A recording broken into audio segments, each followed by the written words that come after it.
ఆనాడు రైతులకు రుణమాఫీ చేశారు. 2 విడతలుగా మొత్తం లెక్క గడితే 10 సంవత్సరాలు 2 విడతలు ఆనాటి ప్రభుత్వం రైతులకు సరాసరిగా అందించింది 16-17 వేల కోట్ల రూపాయలకు ఎక్కువ ఇవ్వలేదు.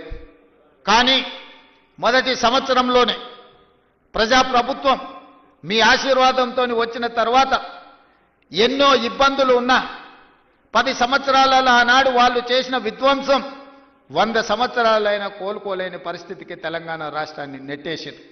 ఆనాడు ఫీజు రియంబర్స్మెంట్ కావచ్చు, రైతు రుణమాఫీ కావచ్చు, రైతుల గిట్టుబాటు ధర కావచ్చు, ఏ విషయంలో అయినా ఆనాడు తెలంగాణ రాష్ట్రంలో ఆర్థిక విధ్వంసానికి పాల్పడి తెలంగాణ రాష్ట్రాన్ని దిగజారిన ఆర్థిక వ్యవస్థను ఆనాడు మాకు అందించిండ్రు. అయినా మనోస్థైర్యాన్ని కోల్పోలే.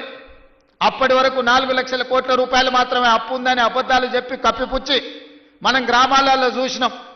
అప్పులకు కూరుకుపోయిన పిల్లగానికి పిల్లనియాలంటే మాకు అప్పులు లేవయా, ఆర్భాటంగా మాకు పెద్ద పెద్ద కార్లు ఉన్నాయి, పెద్ద పెద్ద బంగళాలు ఉన్నాయి, అద్దాల మేడలు ఉన్నాయి.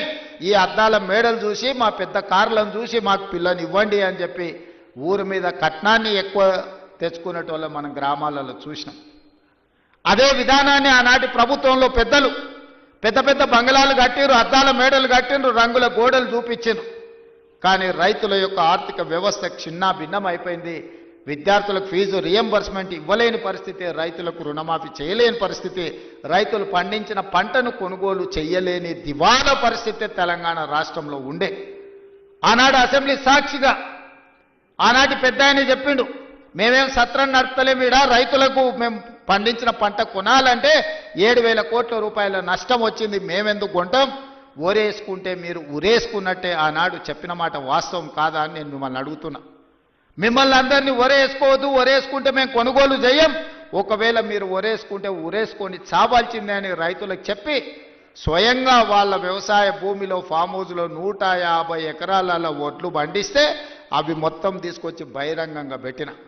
ఆనాడు వాళ్ళ పొలంలో పండించిన వడ్లకు 4,200 రూపాయలు ధర ఇచ్చి కొనుగోలు చేసేటోళ్ళు వచ్చారు.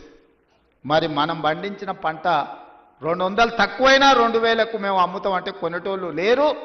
మేము ఐకేపీ కేంద్రాలు తెరవమని చెప్పి ఆనాటి పరిస్థితి, ఆనాటి ప్రభుత్వం రైతులకు పంగనామాలు పెట్టే పరిస్థితి తీసుకొచ్చింది. ఇవన్నీ ఇంకా మర్చిపోలే, ఇప్పుడే ఆనాటి గాయాలు మానిపోలే.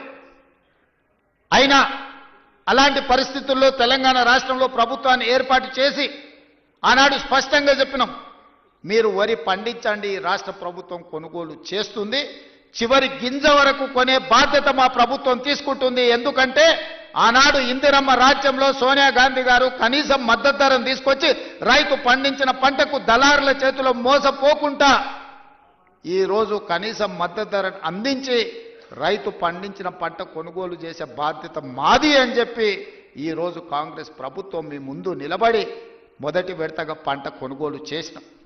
రెండవ విడతకు వచ్చినప్పుడు నేను చెప్పిన పెద్దలు ఉత్తమ్ కుమార్ రెడ్డి గారితో మాట్లాడి, అన్న దొడ్డు బియ్యం తింటలేరు, ఈరోజు గ్రామాలలో చైతన్యం వచ్చింది. రైతులు స్వయంగా 10 రూపాయలు ఖర్చైనా కూలికి పోయి ఉపాధి హామీ కూలీ చేసుకునే పేదలు కూడా ఈరోజు సన్న బియ్యంతో బుక్కడు అన్నం తింటుండ్రు. సన్న బియ్యం మనం ఇవ్వాలి, సన్న బియ్యం ఇవ్వాలి అంటే మన రైతులు సన్న వడ్లు పండించాలి. ఎందుకంటే తెలంగాణలో పండించే వడ్లు నాణ్యమైనవి, శ్రేష్టమైనవి. కానీ దొడ్డు బియ్యం పండిస్తే దొడ్డు బియ్యం తినే పరిస్థితి లేదు. మనము రేషన్ షాపులలో దొడ్డు బియ్యం ఇస్తే మళ్ళీ తిరిగి మిల్లర్లు కొంటుర్రు, లేకపోతే కోళ్ళ దానాకు పోతున్నాయి. దొడ్డు బియ్యం ఇవ్వద్దు, సన్న బియ్యం ఇవ్వాలి అని నేను చెప్పిన. మరి ఏం చేయాలి, సన్న బియ్యం ఇవ్వాలి అని అంటే నేను చెప్పిన, మీరు రైతులకు విజ్ఞప్తి చేయండి, నేను చేస్తా మీరు చేయండి. ఉప ముఖ్యమంత్రి గారు చేస్తారు, వ్యవసాయ శాఖ మంత్రి గారు చెప్తారు, రైతులకు సన్న వడ్లు పండిస్తే 500 రూపాయల బోనస్ ఇచ్చి ఆ వడ్లను కొంటాము, మాది బాధ్యత అని అంటే నమ్మకంగా విశ్వాసంగా తెలంగాణ రాష్ట్రంలో పండించిన పంటలో 60% పోయినసారి సన్న వడ్లు మీరు పండిస్తే ఆ సన్న వడ్లను కొన్ని సన్న బియ్యం చేసి ఇవాళ పేదోళ్లకు సన్న బియ్యం రేషన్ షాపులలో పంచుతున్న మాట వాస్తవం కాదా? 6,40,000 కుటుంబాలు ఈరోజు రైతు వేదికలలో ఉన్నారు. ఇవాళ మా అక్కలీడికి వచ్చిండ్రు, రైతులు మాట్లాడినరు, మా ఆడబిడ్డలు మాట్లాడారు. ఇవాళ పిల్లలకు రేషన్ షాపుల్లో మా ప్రభుత్వం ఇస్తున్న సన్న బియ్యంతో అన్నం పెడుతున్నారా లేదా ఒకసారి ఆలోచన చెయ్యండి. ఇవాళ మా రైతాంగానికి నేను ధన్యవాదాలు చెప్పదలుచుకున్నా.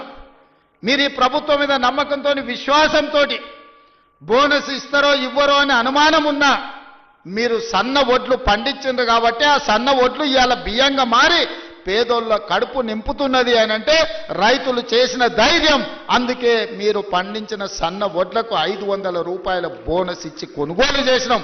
ఇవాళ ధైర్యంగా నిటారుగా నిలబడి తెలంగాణ రాష్ట్రం నెంబర్ 1 వడ్లు పండించడంలో ఒక్క సంవత్సరంలో 2,80,00,000 మెట్రిక్ టన్నుల వడ్లు పండించి దేశంలోనే మొదటి స్థానంలో, ఒకనాడు ఆంధ్రప్రదేశ్ పంజాబ్ మొదటి స్థానంలో ఉంటే ఇవాళ తెలంగాణ రాష్ట్రం వరి పండించడంలో మొదటి స్థానంలో ఉంది. అందులో సన్న వడ్లు పండించడంలో మనం మొదటి స్థానంలో ఉన్నాం. ఇవాళ మన రైతుల శ్రమ ఊరిక పోలే. ఇవాళ మీరు కష్టపడి పండించిన సన్న ఒడ్లు బియ్యంగా మారి పేదోళ్ళ కడుపు నింపుతున్నాయి అని అంటే ఇంతకంటే రైతుల కళ్ళల్లో ఆనందం ఏముంటుంది? తెలంగాణ రాష్ట్ర ముఖ్యమంత్రిగా మీ సోదరుడిగా ఇంతకంటే విజయం ఏముంటుందని చెప్పి నేను ఈ సందర్భంగా మిత్రులారా మిమ్మల్ని అడుగుతున్నా. అందుకే ఇవాళ రకరకాల ఇబ్బందులు ఉన్నాయి. చాలామంది ఈరోజు మా బిల్లులు రాలేదంటున్నారు. అక్కడక్కడ మా సర్పంచులు రణగొనే ధ్వని చేస్తున్నారు మా బిల్లులు రాలేదని.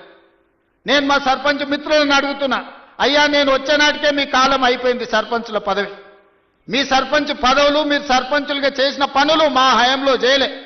ఆనాడు మీరు పనిచేస్తే ఆనాడు బిల్లులు చెల్లించండి. ఆయన మీలాకటి బిల్లులు చెల్లించనివి 1,29,000 కోట్ల రూపాయలు నా నెత్తి మీద అప్పు మోపి పొయ్యిండు.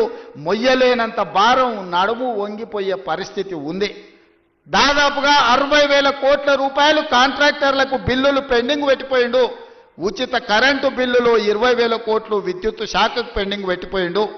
ఇట్లా చెప్పుకుంటూ పోతే ఫీజు రియంబర్స్మెంటు, షాదీ ముబారక్, కళ్యాణ లక్ష్మి ప్రతి దగ్గర దొరికిన కాడల్లా అప్పు చేసిండు, అందిన కాడల్లా టోపీ పెట్టిండు. మొత్తానికి 8,29,000 కోట్ల రూపాయల అప్పు నా నెత్తి మీద మోపి బట్టి విక్రమార్క గారి నడుము వంగిపోయే పరిస్థితి రాష్ట్ర వ్యవస్థను, ఆర్థిక వ్యవస్థను మాకు అప్పచెప్పిండు. ఇన్ని అప్పులు, ఇన్ని తప్పులు చేసి ఇంకా ఇవాళ రోడ్ల మీదకి వచ్చి అడ్డమైన మాటలు మాట్లాడుతున్నారు.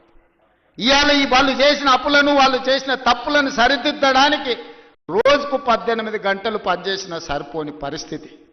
ఈ నేపథ్యంలో ఈరోజు